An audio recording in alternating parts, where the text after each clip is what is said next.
we're trying to get to a spot where we can analyze what is it going to cost me to do this piece of a litigation or this piece of an IP process, rather than, well, it's going to be approximately this many hours and here's your hourly rate.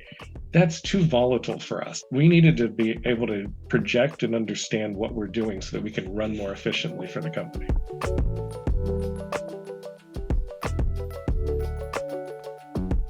I'm Gregg McConnell. I'm the Global Director of Legal Operations at Corteva Agrisciences. Corteva Agrisciences is a company dedicated to feeding the world by sustainable farming.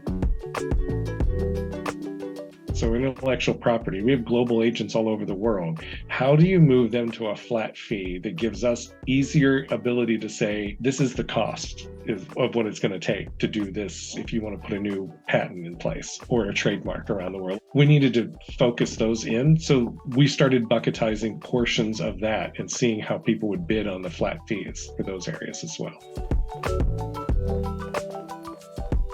So I would have told you that I thought the firms were going to freak out when we did that. And what we found out is we have 4 pretty good primary firms that we work with. And every one of them said, I wondered when you were going to come and ask this question. We're ready to do this. Sometimes it makes more sense to us as well. It gets them out of that tracking every single minute. They don't love that process either. Neither did we. And bringing that ability to project and see what it's going to cost me is much easier than giving estimates and hoping that we'll hit our budget.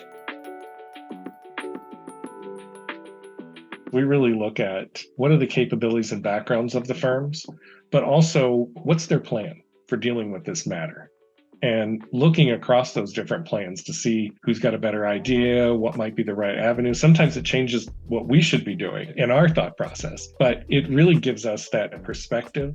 Are we getting the best we can get out of everything? But also, are we inviting all the right firms? So yeah, we put our panel firms in, but we also know other firms that are specialists in these fields sometimes. Adding them to the RFP makes it a little stronger. Sometimes those firms win because they're just different.